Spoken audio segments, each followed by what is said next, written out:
name is Reverend Dr. Liz Theo Harris. I'm the director of the Cairo Center for Religions, Rights, and Social Justice at Union Theological Seminary and co-chair, along with Reverend Dr. William J. Barber II of the Poor People's Campaign.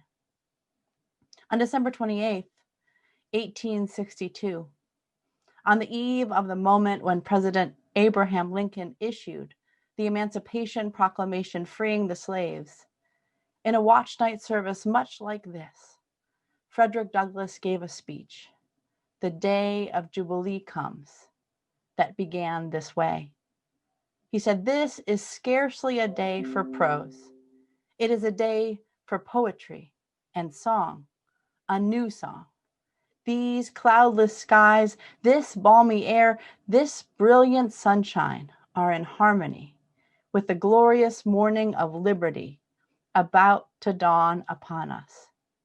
He then warned, however, that it was unwise for the friends of freedom to fold their hands and consider their work at an end. The price of liberty is eternal vigilance.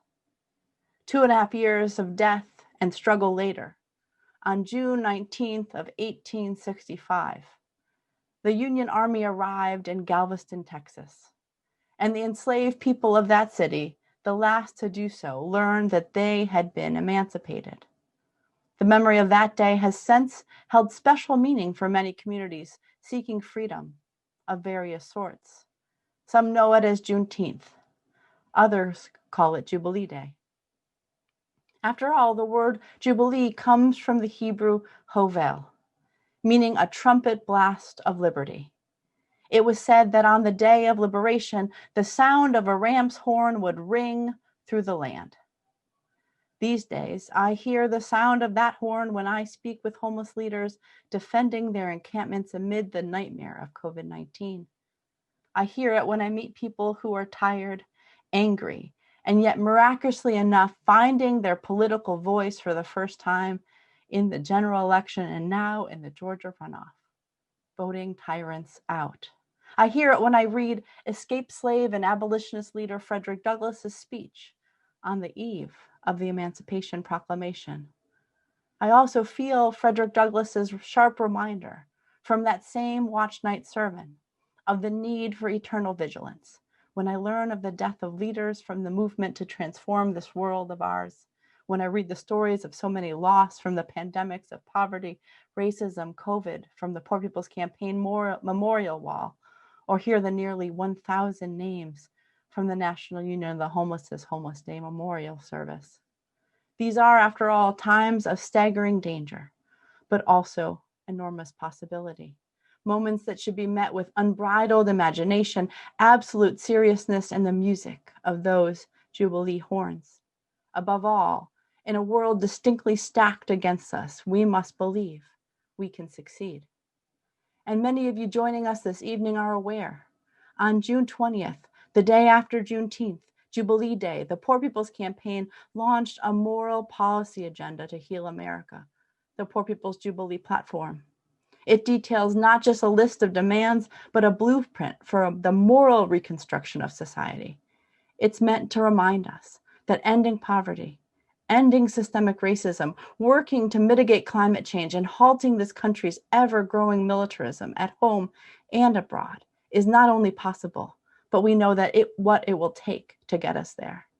This Jubilee platform and all our Poor People's Campaign demands and priorities affirm many of the truths discovered by freedom fighters across the ages, that there's actually enough for everyone and that all are deserving of our nation's abundance, that when we lift from the bottom, everyone rises, that our society desperately needs a moral revolution of values for which will have to depend on the leadership of those most impacted by injustice, and that, as Reverend Dr. Martin Luther King Jr. once suggested, power for poor people will mean having the capacity, the togetherness, the assertiveness, and the aggressiveness to force the power structure of this nation to say yes when they may be desirous of saying no. Many people have said that this platform and the 14 policy priorities that we launched in December that draw from this platform are just far too ambitious, that such demands are both politically inconceivable and ridiculously too expensive, that even with a new administration that we need compromise and moderation. But we know the benefits of investing in life, not death, far outweigh the costs, whatever they might be. The 140 million poor and low-wealth people in this nation are bearing the brunt of these costs, and we won't be silent anymore. Over the quarter of century that I've been engaged in a movement to reconstruct society led by the poor and dispossessed, many have come forward to claim that ending poverty is impossible, that this is as good as it gets, that the cost of addressing inequality are simply too great.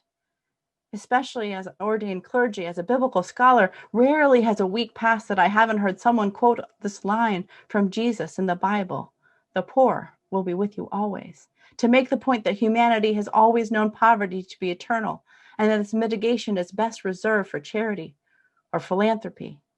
Indeed, that biblical passage has become yet another tool wielded by supporters of the wealthy to deflect attention from systemic failures in our country, to help them further consolidate their power, and to reinforce that social uplift is far too costly to imagine, and change of that sort is inconceivable. But the irony of that line from the Bible on the poor is that Jesus was actually critiquing it and the rich by cleverly referencing the law codes of Deuteronomy, by talking about Jubilee. In his time, the Roman Empire had created a society rife with suffering and death, as well as its own predatory regime of wealth accumulation. Jesus references perhaps the most powerful prescription for justice in the Hebrew scriptures with the message that there need be no poor person among you, and instructs nations to forgive debts, to pay people what they deserve, to abolish slavery, to organize society around the needs of the poor. That Jubilee passage of his was never actually saying that poverty was inevitable, but that the poor will be with us always as long as we cater to the rich rather than build a society that cares for everyone. And this is no less true today.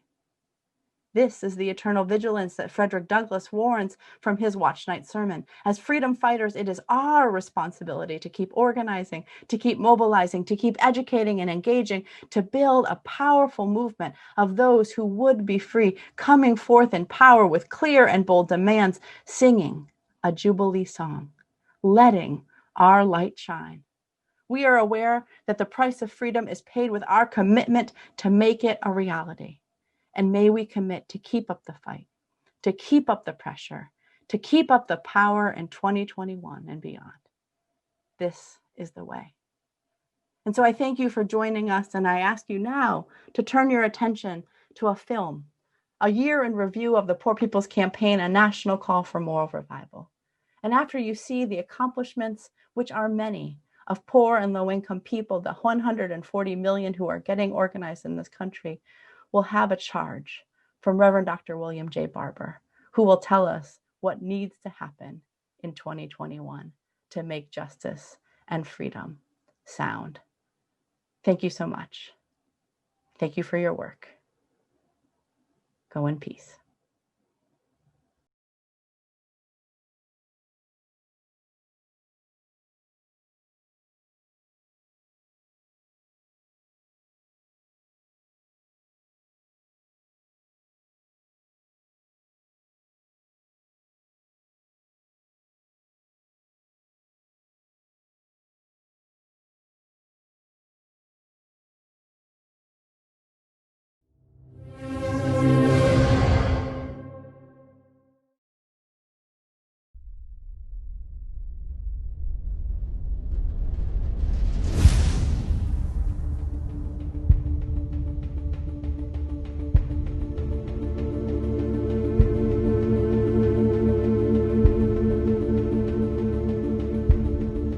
Poverty spans every race, creed, color, and sexual orientation.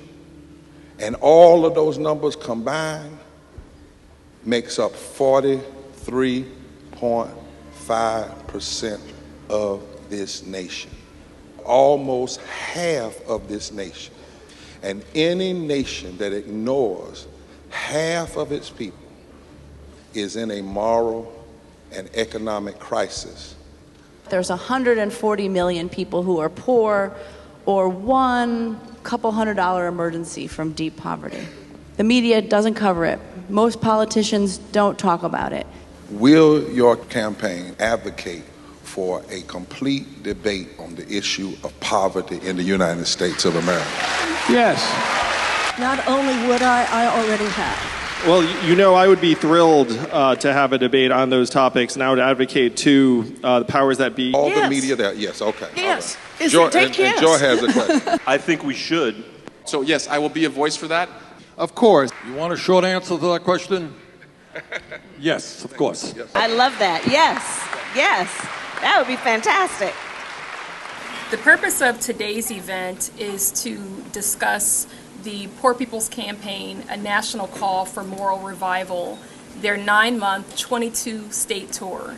All leading to the Mass Poor People's Assembly and Moral March.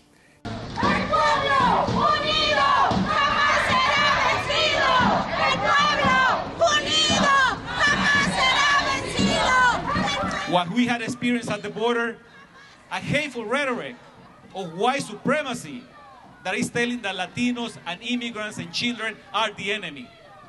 That's right. And that rhetoric is coming from the White House. That's right. Forward together! Not one step back! Forward together! Not one step back! So why am I so focused on unions here in the South? Because poverty and racism are systemic problems that need systemic solutions. We are that solution. Yeah, when you see me marching, I said when you see me marching, So we will! Do more! Mobilizing! Organizing! Registering! Educating! People for the movement! Move vote! This is the same system that discriminates against those with pre-existing conditions, the same system that ignores the health of those who serve this country, the same system that makes it so people would rather be severely ill than go to the doctor to get help, and also the same system that makes it so people would rather die than drown in debt. It needs to end, and it needs to end now. Rise up. Rise up. Rise up. In New Hampshire, Article 10 says you have a right of revolution. Yeah. Now we don't have, I'm gonna go get this added in North Carolina. Let's all pause before we move. I used to be a preschool teacher and I get preschool real fast. What do we need? Justice! When do we need it? Now! Forward together! Not one step back! We will not get rid of our problems by bombing them away, by shipping them away, by throwing them behind bars. We're just trying to go in and deliver a letter. The property owner has asked that you leave the property. Well, Senator McConnell is my senator. I understand, I'm one of his constituents. I understand. We all are. I understand, but this is private property. Yeah. We pay taxes for him to be here. Exactly what do you need from us? I'm trying to understand, we got a federal Homeland Security man paid for with our tax dollars telling us we can't go. These are constituents, honey. They want to be in that senator's office. Police brutality and street violence are all too prevalent. And as a white woman, I'm privileged that I have never had reason to fear authority. But that is not true for our brothers and sisters. So you're from? I'm from Inez, Kentucky. And you are sure enough real McCoy. I'm a real McCoy, and I'll be a real McCoy at the march in Washington. I saw the light, I saw the light. You know, I'm sick of living in fear, sick of letting that silence me. That's why I'm really honored to see a room full of people in the area that I was from, the place that I was so scared would never get better that I felt like I would always have to leave. And we're pleased to welcome Reverend William Barber and Reverend Liz Thea Harris because I don't know, I can't, there are no words. There really aren't.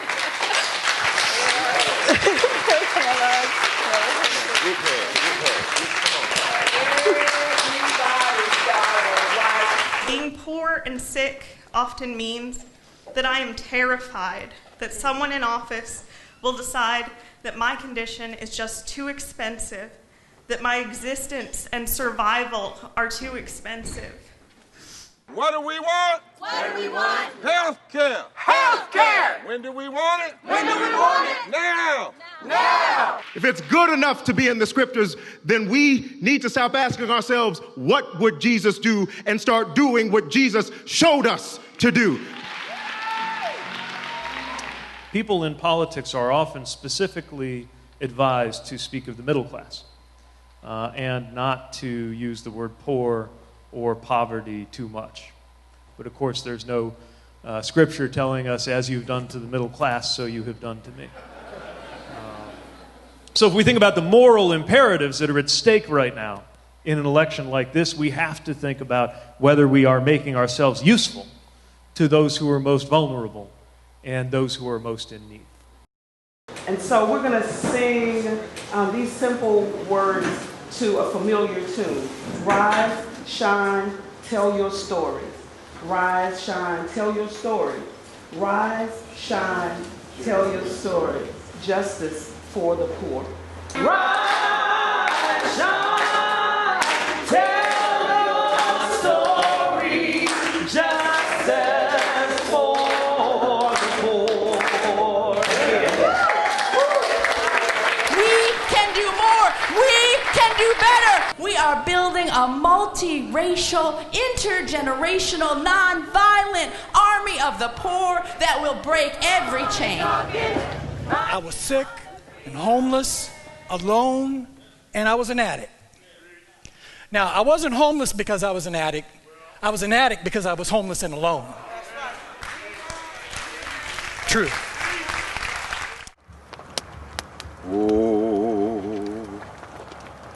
Oh, freedom. Oh, freedom. Oh, freedom over me. What do we want? Climate justice. When do we want it? Now. What do we want? Climate justice. When do we want it? Let's go. Show me what democracy looks like. This is what democracy looks like. Show me what democracy looks like. This is what democracy looks like.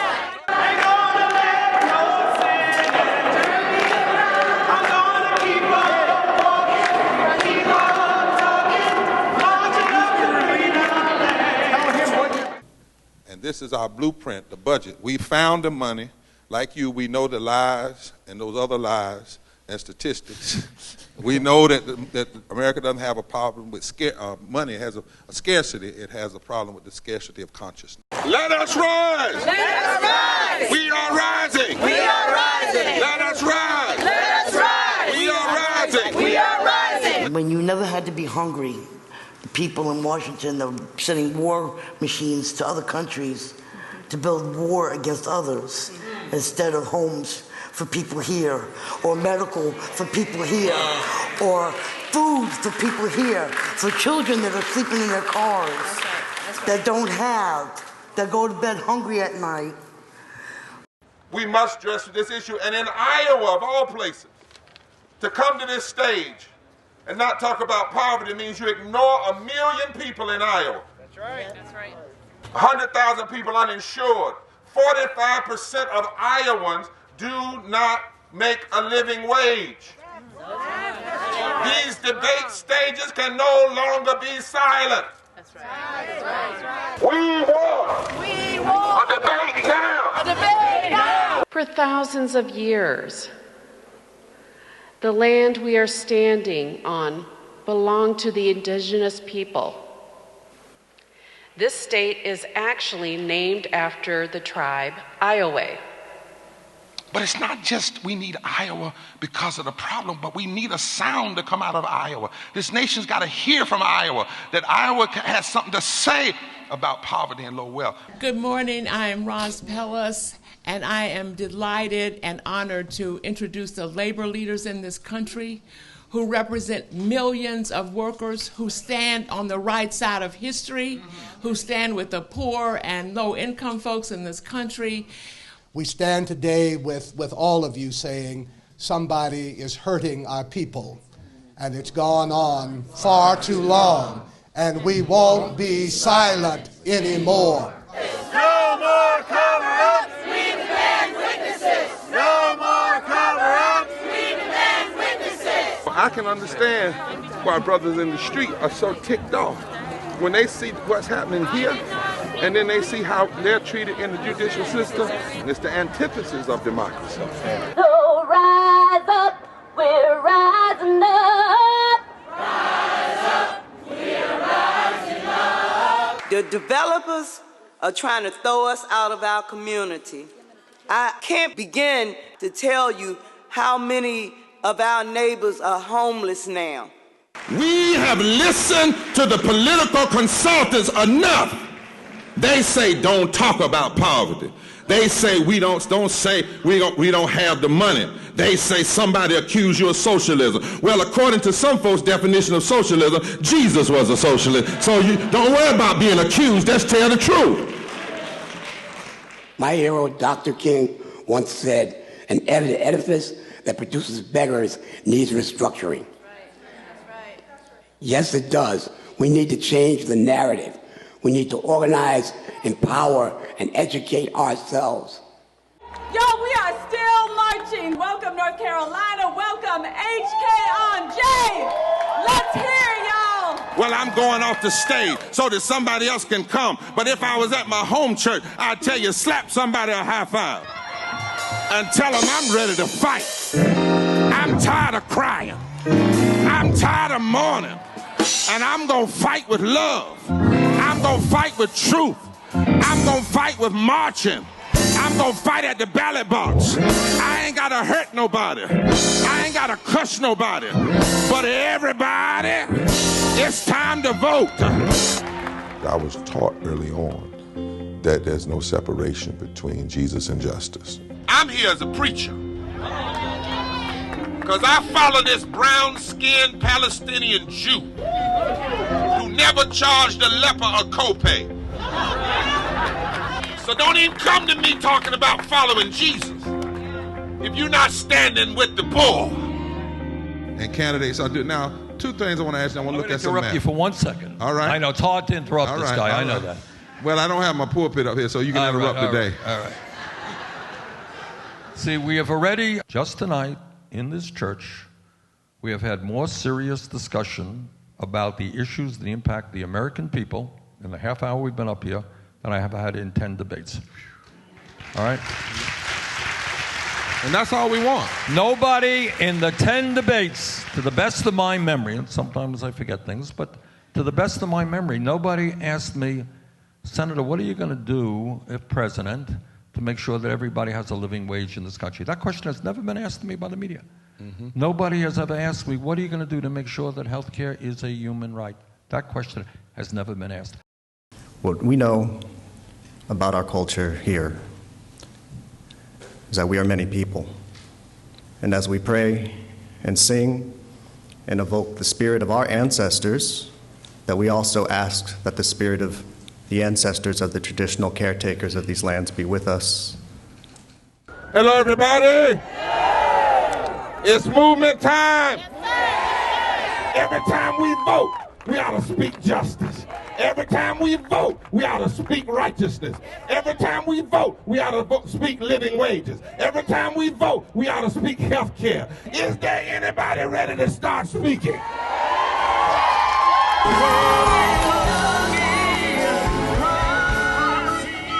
Not one step back. Not one step back. Tonight, we are here in the historic 16th Street Baptist Church, where racists thought if they bombed the movement, they could kill the movement. But they didn't know that the people had something so powerful in them that bombs couldn't blow out, fire could not burn out.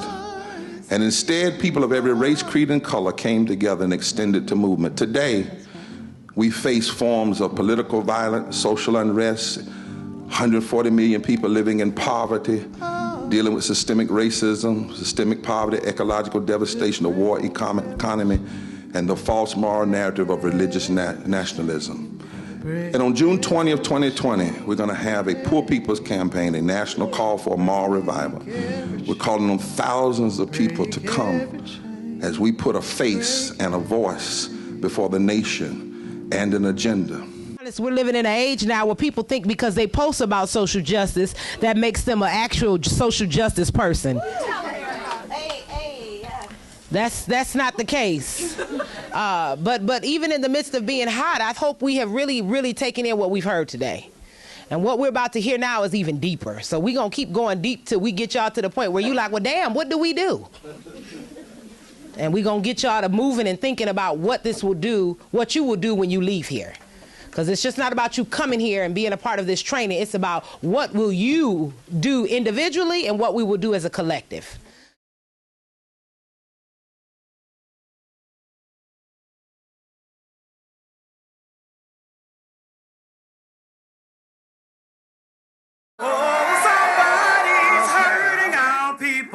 And it's gone on far too long, and we won't be silent anymore. This moment of tremendous pain can just possibly be the final link in the chain of the transformation of major parts of this nation. Hello to all of you. This is the Reverend Dr. William J. Barber II.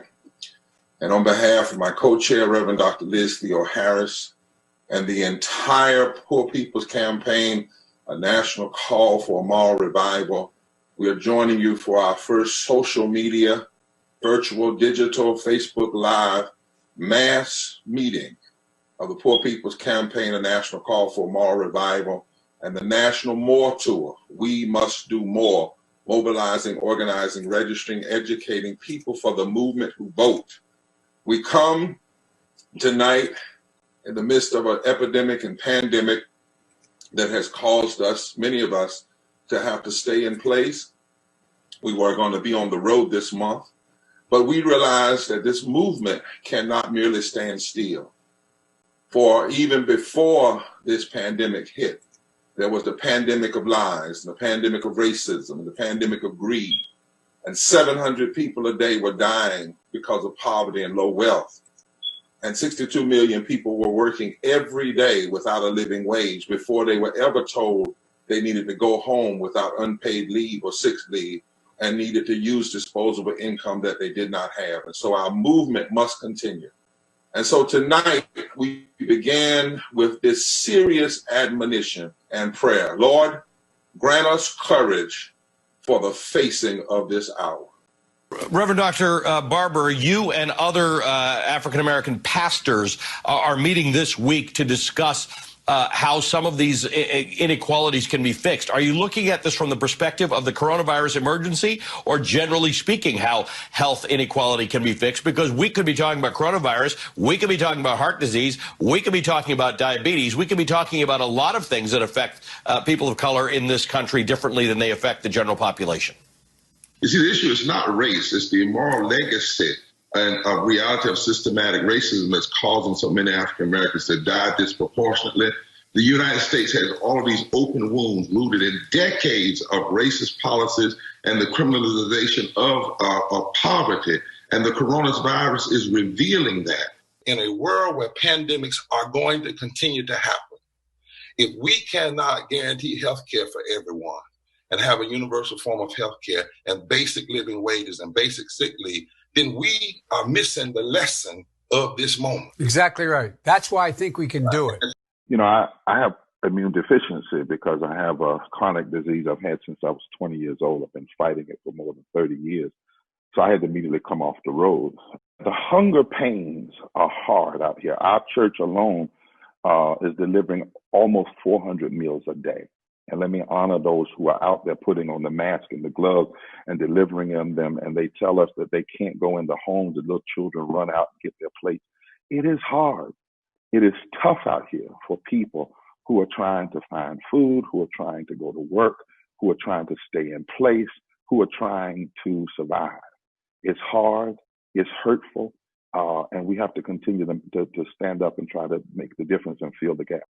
Are you saying to us, and are the experts saying to us, that most of these deaths and infections, in particular of the deaths, are a matter of bad choices, not things that inevitably had to happen?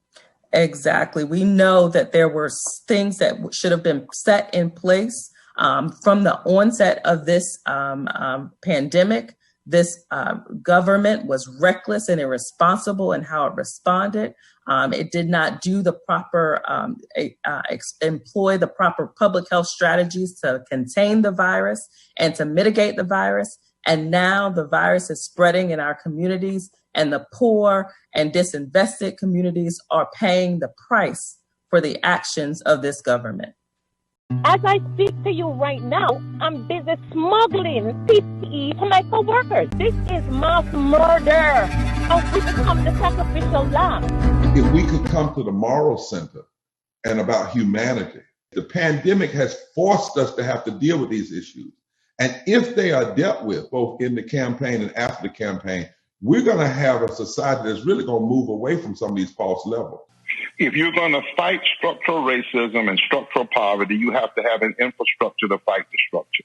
It is about building power and shifting the narrative. Some people, Roland, just want to shift the narrative. You can't just shift the narrative. You have to build power. And you also have to know what power is there to be built. I'd like to thank you and welcome you. Today we are having our press conference as a part of the Stay in Place, Stay Alive organized drive. You know, I often get this feeling that people, you can't see a virus. It's invisible and it spreads silently, but it is not imaginary. We have to use the public health tools at our disposal to bring this under control, and wishing it away will only cost more lives. Holmes County, Mississippi is considered one of the most impoverished counties in the state. I was on the ground last year with Reverend Dr. William Barber, co-chair of the Poor People's Campaign, a movement dedicated to seeking justice for the poor. He's not afraid to use his bully pulpit to affect political change. I spoke with the Reverend again earlier tonight to discuss how the pandemic has affected the poorest of the poor. Reverend Barber, thank you so much for joining us. I see you with your mask on. That tells me how seriously you take this pandemic. Reverend, so based on the community that you serve, your perspective, are the states reopening too soon? Well, they're opening too soon at the expense of poor and low-income working people, and at the expense of the American public. This false choice that you have to either open up or go to work and possibly die is a choice. It didn't have to be this way. The issue is to open up properly. And properly means we would made sure that people have health care, made sure that we have testing, made sure that we did the tracking, made sure that we have the PPEs that are necessary, made sure that people had the kind of protections for rent forgiveness and to maintain their waters. But we've not done any of that. And as one low-wage worker said, it feels like we're being led to what is called policy mass murder because we're being forced to go into work for our livelihoods when we should not have to do that. 50-year-old Clara Kincaid is my sister-in-law, and she passed away as a result of COVID-19, leaving 4 sons and 6 grandchildren behind. Clara was so sick, but she had to drive nearly 40 miles to another county just to see a doctor and be tested. As sick as she was, doctors didn't admit her. Instead, they sent her home, back to our community, on quarantine, and back to the family where we waited for her to die. On Monday, May 25th, Minneapolis police officers respond to a call about a customer using a counterfeit $20 bill. Officers arrive and pull the suspect, 46-year-old George Floyd, from his car, placing him in handcuffs. Minutes later, officers lay Floyd down beside the rear tire of the police car. The incident is the latest in a series of racially charged confrontations in recent weeks. Hundreds of people gathered in Minneapolis on Tuesday night to decry the death of Floyd. Police officers in riot gear fire rubber bullets at the crowd. By Wednesday, as protests spread nationwide, George Floyd's sister, Bridget Floyd, calls for justice. I would like for those officers to be charged with murder. But we cannot try to hurry up and put the screams and the tears and the hurt back in the bottle to just get back to some normal that was abnormal in the first place. Hear the screams, feel the tears. The very people who've been rejected over and over again are the ones who have shown us the possibility of a more perfect nation. They are telling us these wounds are too much, this death is too much. Reverend Barber, so many things have come together. Poverty, joblessness, the pandemic, police brutality, racial injustice. Now that people are awake, what is the path forward?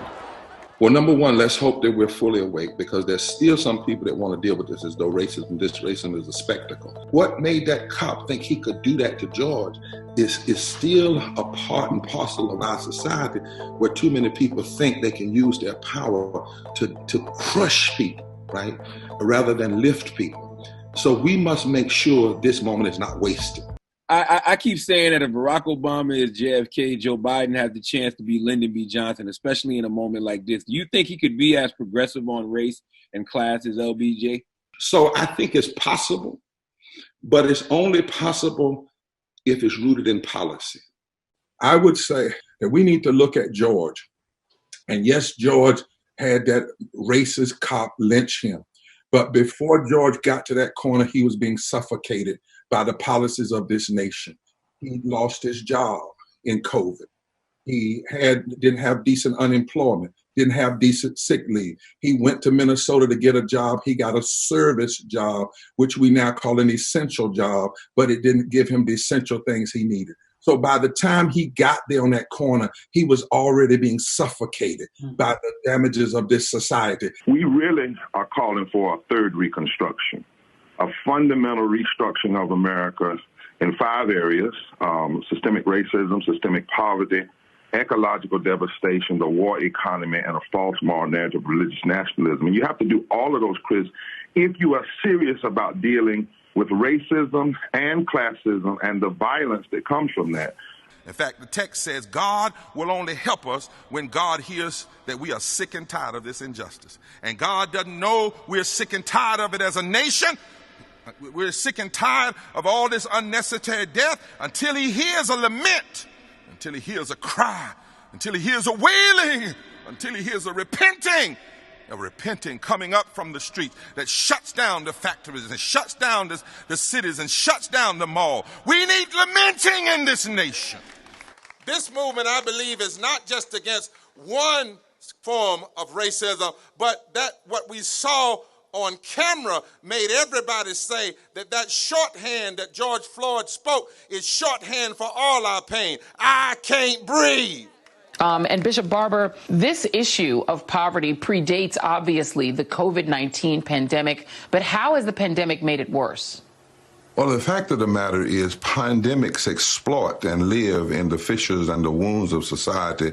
And what has made it worse in the pandemic is we've had 3 major rescue bills, and none of them have focused extensively and specifically on poverty and low income. The 140 million people who were already in problems before this pandemic ever hit.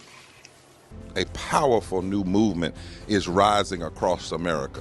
We are the 140 million poor and low-wealth people in this country, and we are building the Poor People's Campaign, a national call for moral revival. On June 20th, we will rise together for the Mass Poor People's Assembly and Moral March on Washington, a digital justice gathering. Our nation is at a historic crossroads. But history teaches us that people from all walks of life must build a broad and deep movement from the bottom up. On June 20th, we will come together to lift the voices and faces of poverty in the midst of pandemic for a massive, historic online gathering that will embolden us, strengthen us, and prepare us to fight for the kind of society we know we so badly need and deserve. Rise, with us. Visit June2020.org.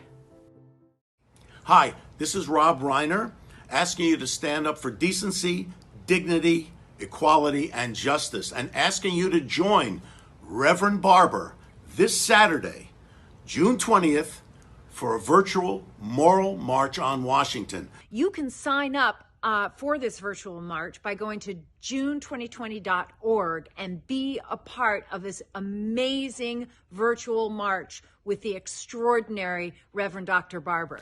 On June 20th, I'll join the Poor People's Campaign in declaring that these demands must be front and center in this moment. What does the Lord require of thee?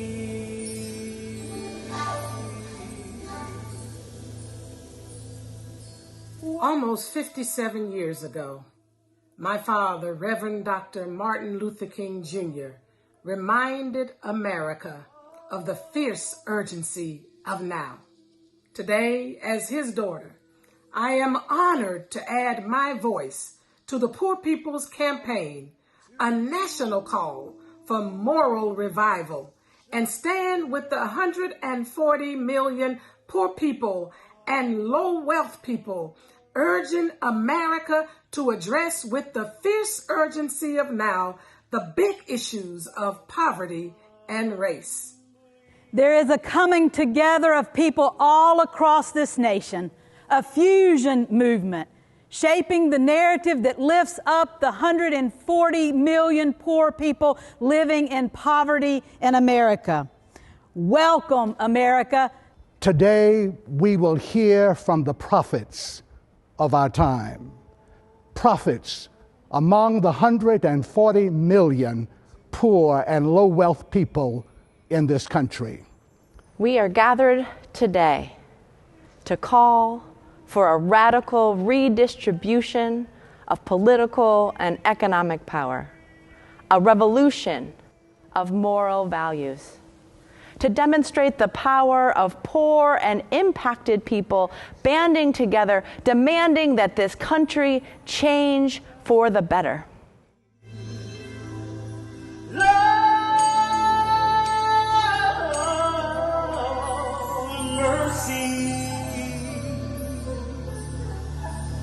So we give honor to God today. You have heard from the prophets and the people on the front lines. We promised that this stage would be built so that America would have to hear herself and see herself, see her face and hear her voice.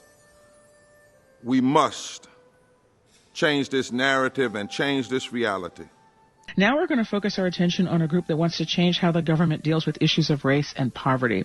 We're talking about the Poor People's Campaign, a national call for moral revival. July 4th is a time we ought to say, don't give me just flag waving alone. Let's fix the problems that still wave in the face of everyday people. It means don't just pledge allegiance so much to a flag, but pledge allegiance to uplifting humanity. Pledge allegiance to giving essential workers what they need in the COVID pandemic. Pledge allegiance to making sure that every policy we pass helps to ensure that we are one nation under God, indivisible, with liberty and justice for all. What does it mean? We released a summary of the campaign's legislative and policy priorities on June 20th. But today we've released the full comprehensive moral policy agenda to heal America, the Poor People's Jubilee platform. A statement of values for our country to follow. I always say a budget should be a statement of our national values. What we care about as a nation should be reflected in our budget. This is a wonderful guide to lifting us to a higher standard. Let's have a John Lewis omnibus bill. Let's deal with voting rights. Let's deal with health care. Let's deal with living wages, and let's not deal with platitudes. But the folk in Kentucky, they know the real deal about they'll tell us, is Mitch good for Kentucky? Because if he's not doing right for Kentucky, you're surely not doing right for the rest of us. Yeah, we know that Senator McConnell is bad for Kentucky and bad for the country.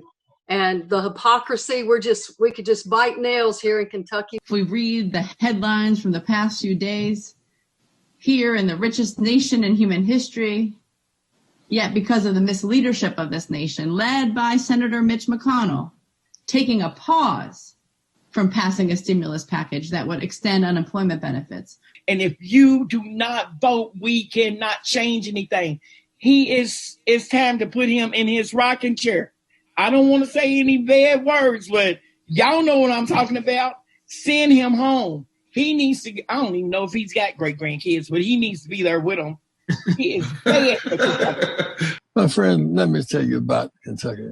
The working poor people of Kentucky, we're not the bottom, you're the foundation. The bottom is where you end up. The foundation is where you start from. Kentucky is not about horse and treasure down, it's about working poor people. Today, Reverend Dr. William Barber stood alongside local religious leaders at the Charlotte Government Center this afternoon. And the Reverend touched on a lot of subjects, but voting was a topic he was passionate about. Lies were at the backdrop of slavery. Lies were at the backdrop of women not being given the right to vote. Lies have been at the backdrop of those who would give more money to corporations than they would give to communities. And we have seen in this convention nothing but a convention of lies, and we're calling it out. The March on Washington's lasting legacy was Dr. King's I Have a Dream speech. What did Dr. King really say in that speech? Dr. King dropped it that day. I mean, he did not hold back. In our collective memory, the March on Washington has even been viewed as a one-issue day, or as just a black day, as if the only reason people came together in 1963 was to demand the civil rights bill we got in 1964. But actually, this undercuts the meaning and the power of the original March on Washington. We're facing suffering, untold suffering that this country has never known before. And Mitch McConnell, one man, is standing in the way of us even talking about it, even bringing it to the floor to speak about it, to hear the people's needs, and to have our other senators, both Republican and Democrat, shame on you. We know that one of the greatest policy-making bodies, in fact, the greatest policy-making body, most powerful body in the world is the United States Senate. And so tonight we began a series of conversations with those who would seek to hold Senate seats in various states around the country, North Carolina being the first one that we're holding this focus. I want you to know that we sent invitations to both candidates for this program at the same time. We thank Mr. Cunningham, Brother Cunningham, for agreeing to join us to respond to the priorities of poor and low wealth people in North Carolina. And we've not been able to get a response from the Tillis campaign. Brother Tillis chose not to show up for this tonight. We need to make sure we close the healthcare gap by catching those who have come off employer-based care, expanding Medicaid, adopting the public option urgently and right now. This is the call for 2020, and this is your call. We're giving you all the tools you need to be who you want to be at this moment in our nation's history. Tonight, you're going to receive a training from some of the best in the business. The 2020 election is now. We may be 50 days away from November 3rd, but in states all across this nation, people are registering to vote. They are requesting their absentee ballots, and they are learning the new rules under COVID-19. We know that this election is one of the most important elections in our history, and that it's our responsibility to ensure that every vote counts and every voice is heard. Nearly 1/3 of the electorate is poor and low wealth. And that many times we don't even hear poor and low wealth discussed in our political discourse. That's an incredible amount of untapped power. And we have to mobilize and organize and register and educate, and we have to vote. But we also took the time to invite both candidates for president to come and to speak to the issues of poor and low wealth people at this gathering. We've not heard from the Trump campaign. Vice President Biden agreed. We're going to talk about our obligations to one another, how we benefit when we help one another. Ending poverty will not just be an aspiration. It will be a theory of change to build a new economy that includes everyone. And I want to be part of your movement. But I'm going to focus as like a laser beam on the bottom third. Because as you just said, Reverend, if you lift up the bottom third in the healthcare, in the housing, in education. But this is McCracken County where we have 17% poverty. We have 16,000 people in McCracken County that are food insecure, and that includes 2,300 children. And that is here in Paducah where his office is located. And so he is hurting his people. He is hurting his Commonwealth. And so I encourage everybody to call McConnell and to let him know that he has been there far too long, and we will not be silent anymore. This is the Capitol Police. You are engaging in an unlawful assembly. You need to clear the street immediately or you'll be subject to arrest. Today, we remember what Sister Ruth fought for and died fighting for. We remember what Breonna died fighting against. We declare judgment on the unholy activities in the Senate. As I think Sunita mentioned, apart from being one of his grandsons, I'm also a biographer of the old man. I've lived with him as a scholar, as a researcher also for a long, long time. I remember reading a quote somewhere where your grandfather, Mahatma Gandhi, said about Christians that he didn't really have a problem with Jesus. It was some of the Christians that he kept meeting, or at least those that were using the name. My greatest prayer today is that if he were to meet me and those of us that are people of faith in this Poor People's Campaign, that he would not be disappointed. You know, Black Lives Matter, I view as, you know, very profoundly a theological statement. It is. All this movement in the street and all of this coming out is like the democracy trying to breathe, establishment of justice trying to breathe, providing for the common good, promoting general welfare, trying to breathe, saying something's not right here. How do we tackle poverty? Raise the minimum wage. I'm for $15 an hour, but let's debate about what it should be. I think we can't debate right now because Mitch McConnell won't allow debate on these things. I think we need to do it. I think we should also protect workers' rights to unionize. I think that really helps keep people out of poverty.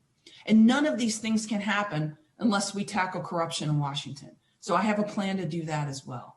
I'm the only voice that said, yes, we need to remove monuments and marble monuments and granite monuments and take down names, but that doesn't do any good if we don't remove the barriers.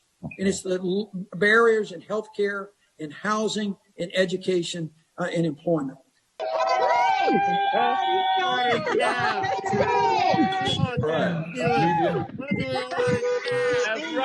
right. You were able to travel to 10 states today without even leaving your living room. We've seen some powerful caravans in 20 cities. And so this call today is a call about engagement, actively engaged in the work of justice and fighting for our democracy. We are at a time of this season, and we're saying it's the More Faithful Month. So we're encouraging people to get involved. And implore people to be out there voting, mobilizing people, organizing in this absolutely critical moment. These are not sit-out times. These are dangerous times, difficult times, times when great change is possible and so very necessary. This is Reverend Dr. William J. Barber II, urging you to vote early in the 2020 general election. And this is actress and producer Erica Alexander. We must vote to ensure living wages, access to health care, and clean air and water. And I'm Lawrence Fishburne. Our people are hurting and dying, and we cannot be silent anymore. The voters of North Carolina are essential workers in our democracy. and the essential workers in North Carolina deserve respect.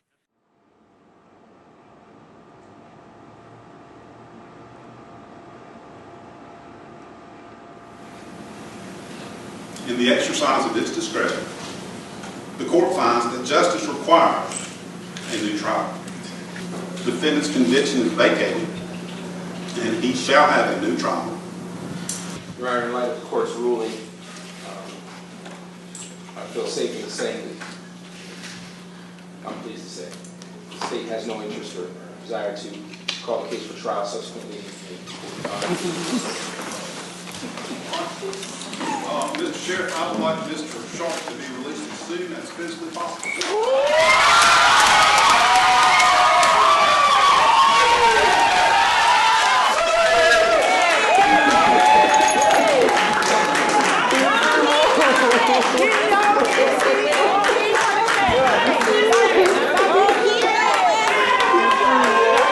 Hello? We still have courts running.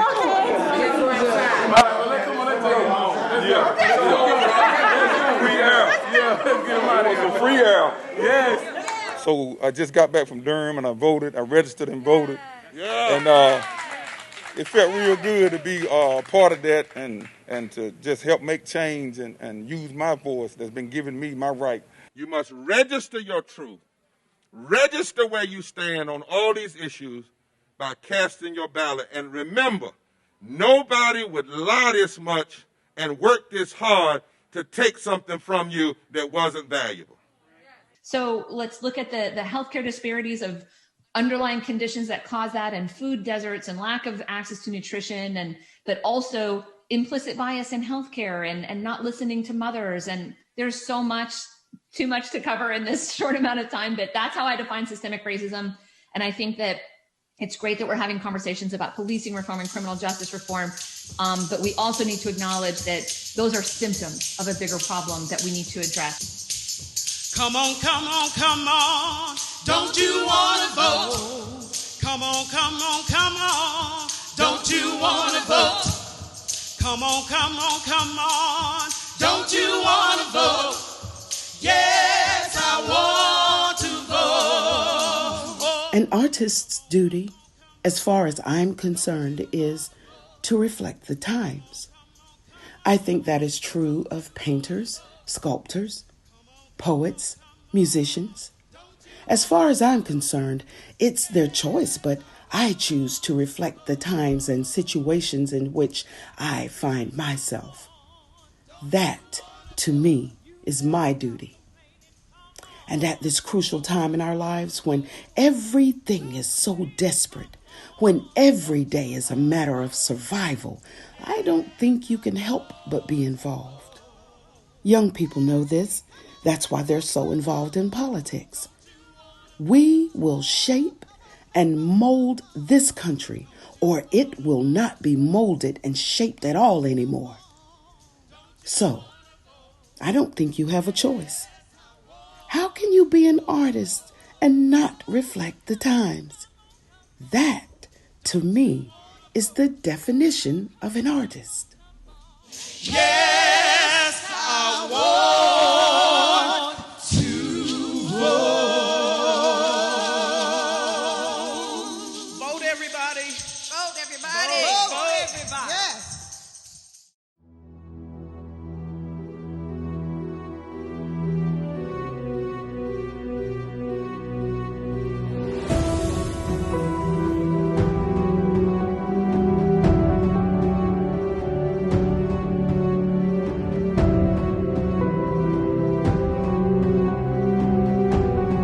I invite you to join us again tomorrow on Election Day from 8 a.m. Eastern all the way until 8 p.m. Eastern. At the top of the hour, every hour, we'll be going live from National City Christian Church in Washington, D.C.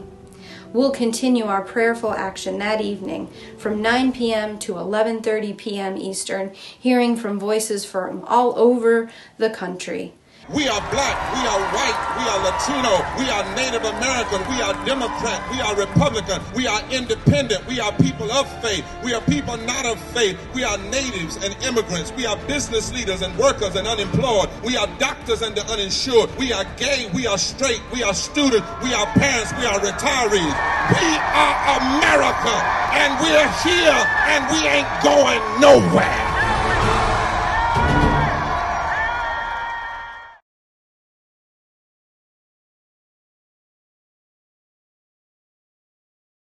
You know, America has this strange dichotomy. On the one hand, you've got all these tributaries of justice and love and mercy. But on the other hand, you've got all these tributaries of racism, hatred, and violence and injustice. Both are America. It's who we are. Hello, all my brothers and sisters across the nation.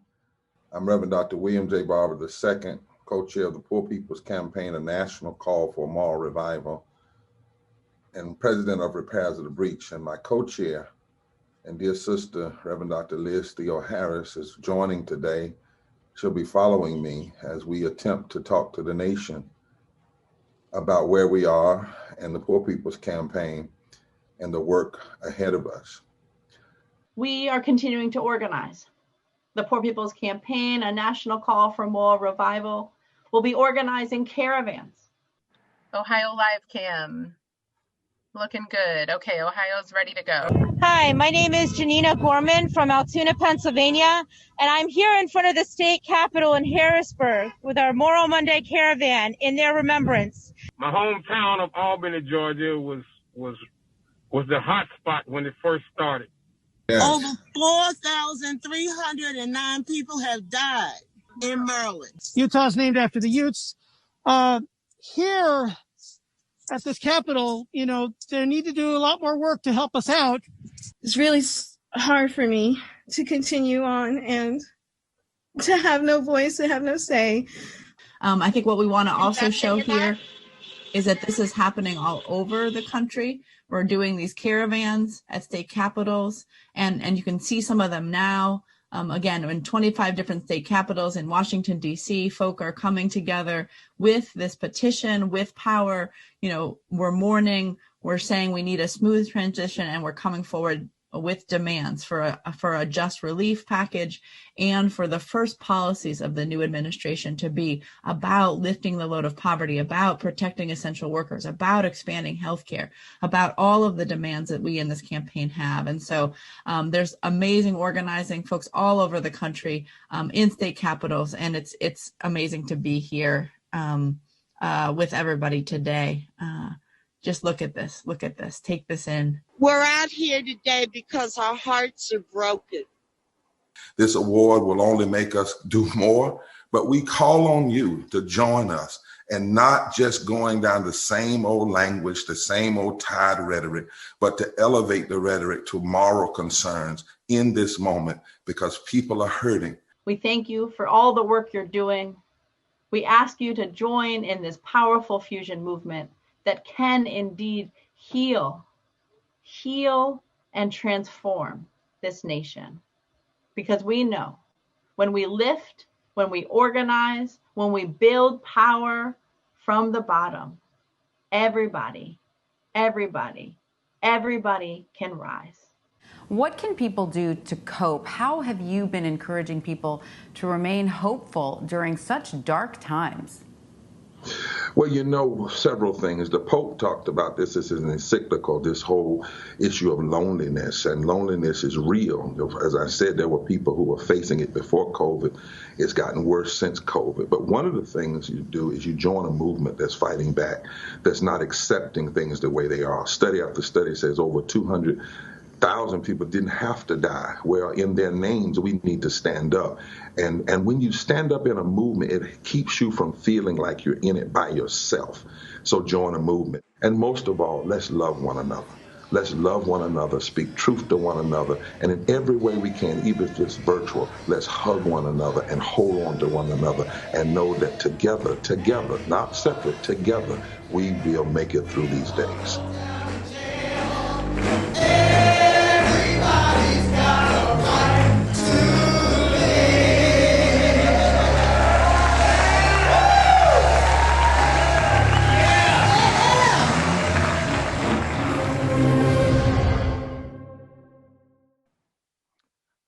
brothers and sisters, you have seen a powerful, powerful year-end review of what we have done together. And so I'm not going to try to rehearse that.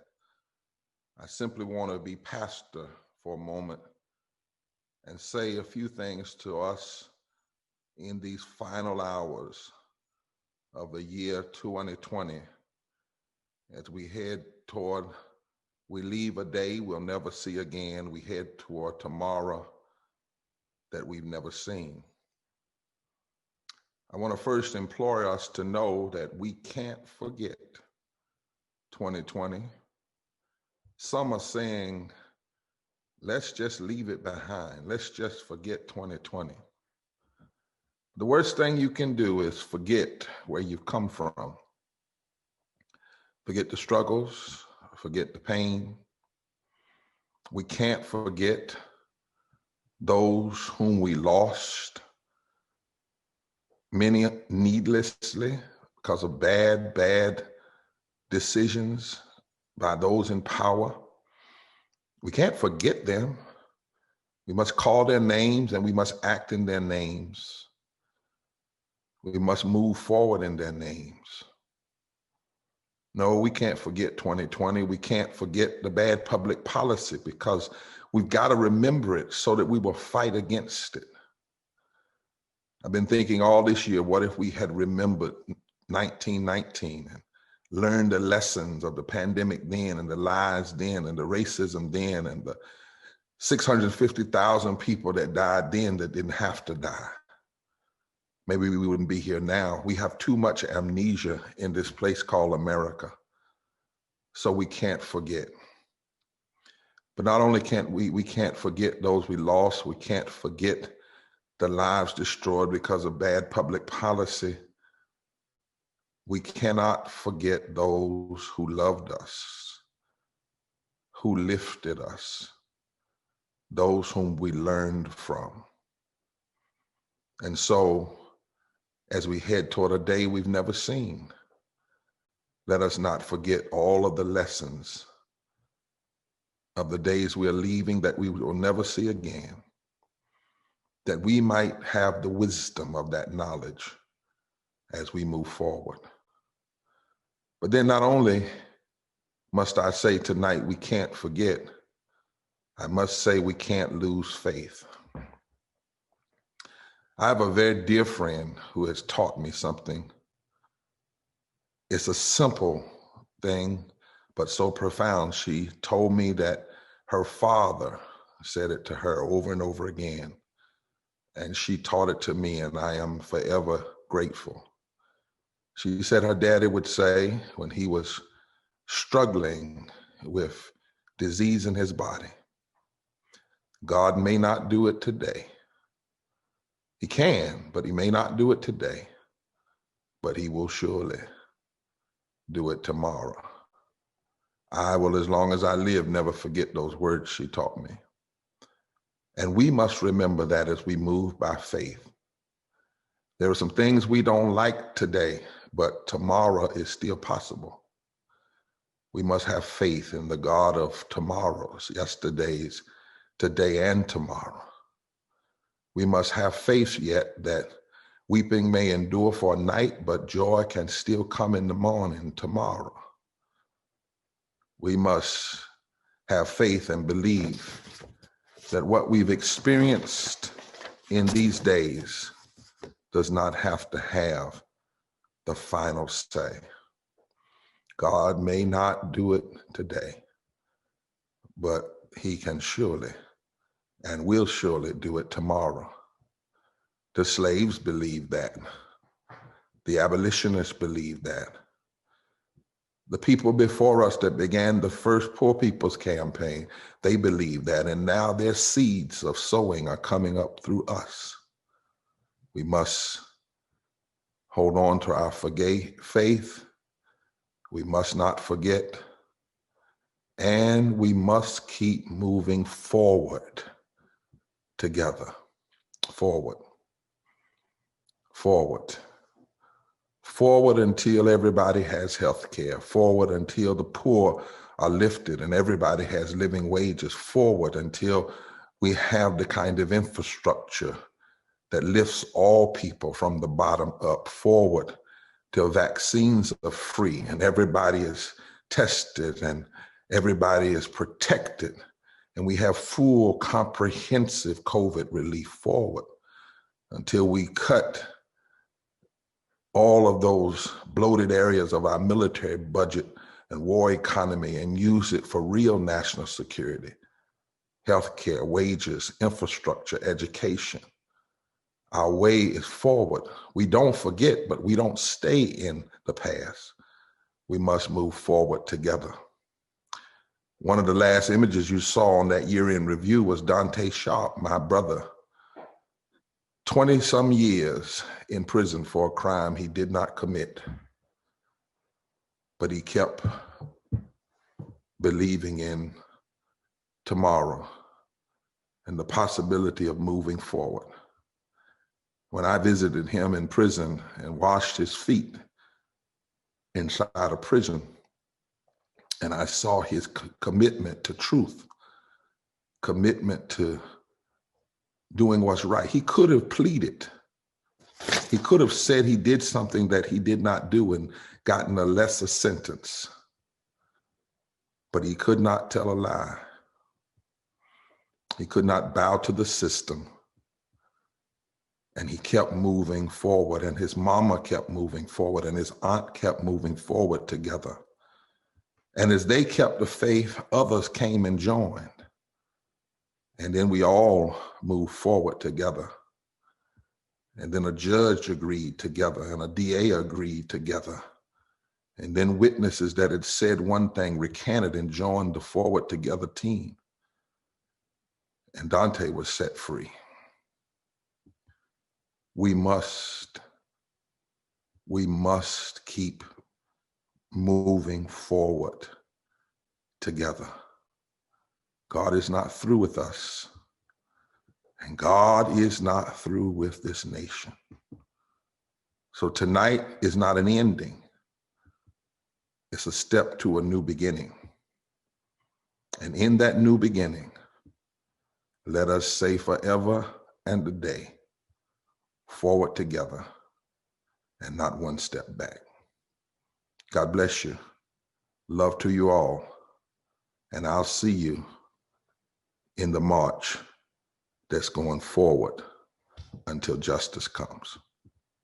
Amen. God of many names, we mourn the more than 350,000 and many more to come lives that have been lost this year, and for the hundreds of thousands who die every year from poverty. Each one a special soul connected to a community and to families. We cry out and lament along with them in their pain and sorrow. These lives were lost not simply to disease or accidents of nature.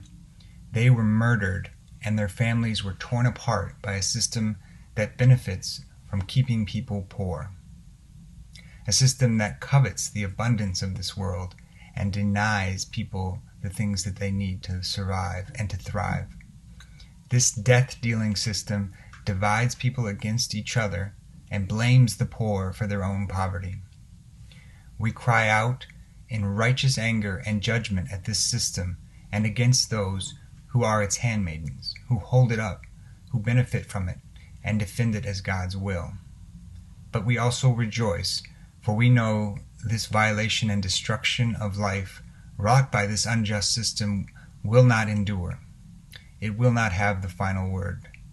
And we know this because those who are knocked down by it today, just like throughout history, have stood up and shown us clearly the evils of this system. And they have shown us what we have become as a nation and how to get organized and fight back.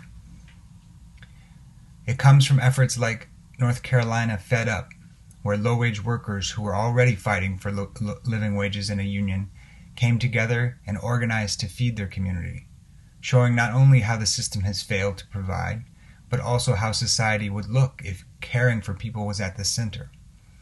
We see it in the rebirth and growth of the National Union of the Homeless, where some of the most impacted by the evils of this system have organized and exposed the way it increasingly has no use for people and is willing to lock up and discard human life. They too not only reveal the sin of the system, but make clear the demands needed to transform it, a human right to health care and to housing, and the dignity and respect for all life. We see it in the work of the Border Network for Human Rights, where immigrant families along the U.S. southern border have organized to show the violence and inhumanity of our immigration system, and how by fixing it we repair the well-being of our entire nation. And we see it from leaders with the Apache Stronghold in Arizona, who were able to stop a massive multinational copper mining company from taking possession of one of their most sacred places of worship. And in doing so, the Apache once again, like so many indigenous peoples' struggles, have shared a vision of a way of being in the world and with each other that values all life and seeks to live in harmony.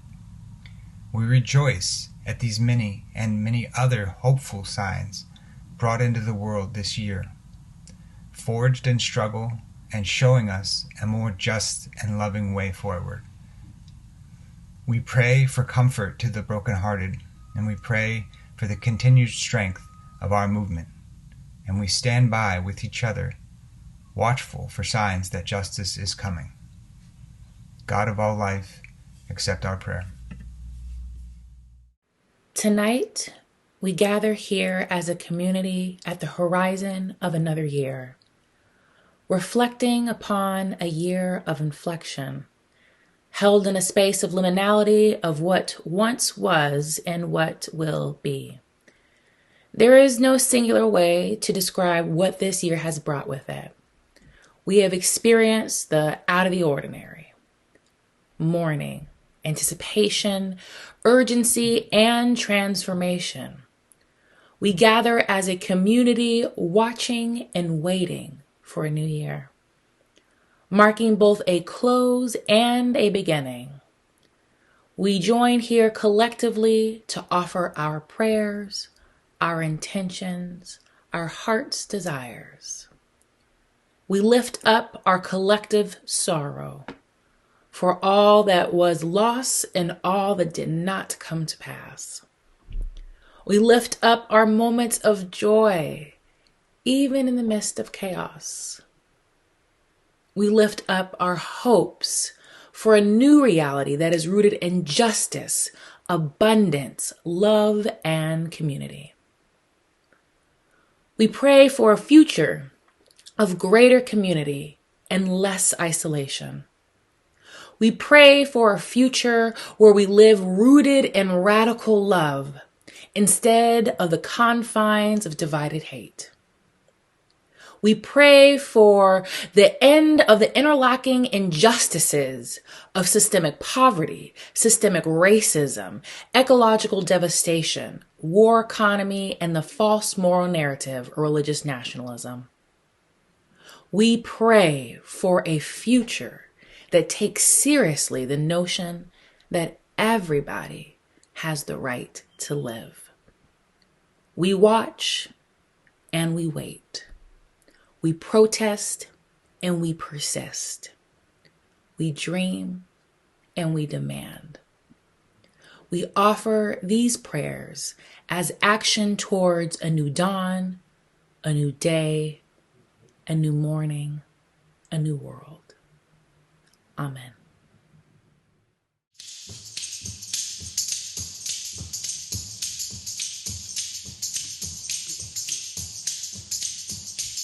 Come on, come on, come on. Don't you want to vote? Come on, come on, come on. Don't you want to vote? Come on, come on, come on. Don't you want to vote? Yes, I want to vote. Oh, come on, come on, come on. Don't you want to vote? Come on, come on, come on. Don't you want to vote? Come on, come on, come on. Don't you want to vote? Yes, I want to vote. Stop complaining, come on. Don't you want to vote? You just stop complaining, come on. Don't you want to vote? Stop complaining, come on. Don't you want to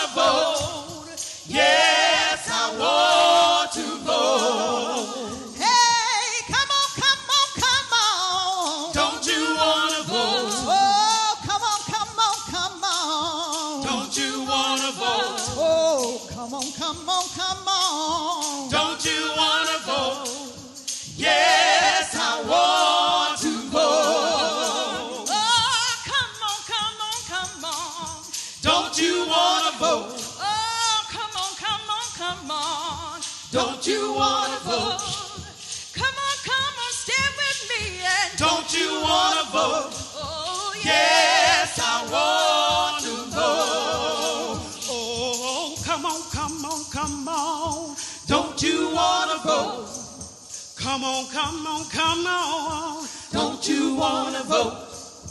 Come on, come on, come on. Don't you wanna vote? Yeah.